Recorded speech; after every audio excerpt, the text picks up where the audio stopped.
অনুষ্ঠান করার জন্য আমি মঞ্চে উপবিষ্ট যারা আছেন তারা নাট্য জগতের এবং সিনেমা জগতের দিকপাল মানুষ, আর আমি সেদিক থেকে কি বলবো, একেবারে নভিস বলতে পারেন।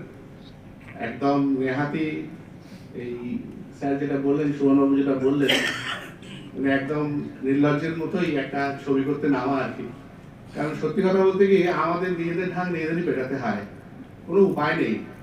কারণ আমাদের কথা বলার জন্য আমি অন্তত আমার কোনো সিনেমা আজ পর্যন্ত দেখিনি।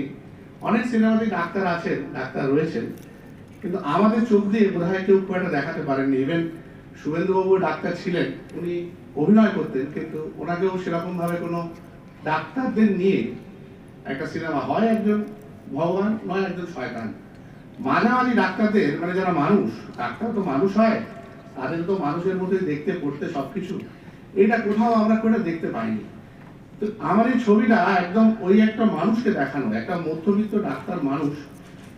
সুভাষবাবু বললেন মজার, ছবিটা কিন্তু সাজা। মানে একজন মানুষের তার স্ত্রী একটা বাজেভাবে দুর্ঘটনায়, যে দুর্ঘটনাটাও হয়তো আকাঙ্ক্ষিত ছিল না, তাতে তিনি স্মৃতিভ্রম হয়ে গিয়ে নিজের হাজবেন্ডকে আর চিনতে পারেন না, অথচ তিনি রোজ রুগী হিসেবে তার কাছে নিয়মিত আসছেন। খুব সুন্দর গল্প লিখেছেন আমাদেরই একজন ডাক্তার, দাদা বলতো প্রসেনজিৎ দা আর আমার ব্যাচমেট মৌসুমী, দুজনে মিলে। তো এটা একদম মানুষ ডাক্তারের একটা গল্প। আমি জানি না কোনোদিন মানে ভালোভাবে দেখাতে পারবো কিনা। দুটি ওটিটি প্ল্যাটফর্ম, আমি নাম বলছি না, তাদের কাছে 2 ঘন্টা করে গিয়ে বসে থেকেছি।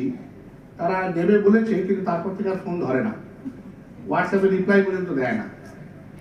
অলরেডি 3টে চলচ্চিত্রতে শ্রেষ্ঠ বাংলা পরিচালক হিসেবে পেয়েছি, কিন্তু দেখাতে পারবো কিনা জানি না। শেষ পর্যন্ত হয়তো ইউটিউবে দিতে হবে। এটা হচ্ছে অ্যাকচুয়াল অবস্থা আমাদের। হ্যাঁ, ডাক্তার হিসেবে হয়তো সফল হয়েছি, রোজগার করেছি, যার জন্য করতে পেরেছি। দুজনেই মঞ্চ অভিনেতা অভিনেত্রী যারা দিকপাল, মানে একজন হচ্ছেন ফাল্গুনী বাবু, তাকে একজন মঞ্চ পরিচালক হিসেবে মানুষ অনেক বেশি চেনে আদি চট্টোপাধ্যায়ের বাবার থেকে। আর আরেকজন মানসী সিনহা, যিনি বর্তমানে পরিচালনা করছেন, কিন্তু বহু আগে থেকে মঞ্চ অভিনেত্রী। দুজনকে নিয়ে আমি এই ছবিটা করেছিলাম। আর লালটু একটি ছোট্ট চরিত্রে অভিনয় করেছে, ওখানে বসে আছে। 3 জনের চরিত্র ছিল।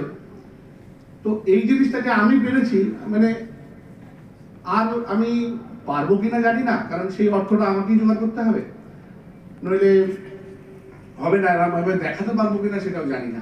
এই যে ট্র্যাজেডিটা, এই জায়গাটায় দাঁড়িয়ে সত্যি আমাদের ঢাক আমাদেরই পেটাতে হচ্ছে, কোনো উপায় নেই। মার্জনা করে দেবেন, আর যদি ভালো লাগে একটু শেয়ার করবেন, পরবর্তীকালে যদি ইউটিউবে দিই। ভালো থাকবেন।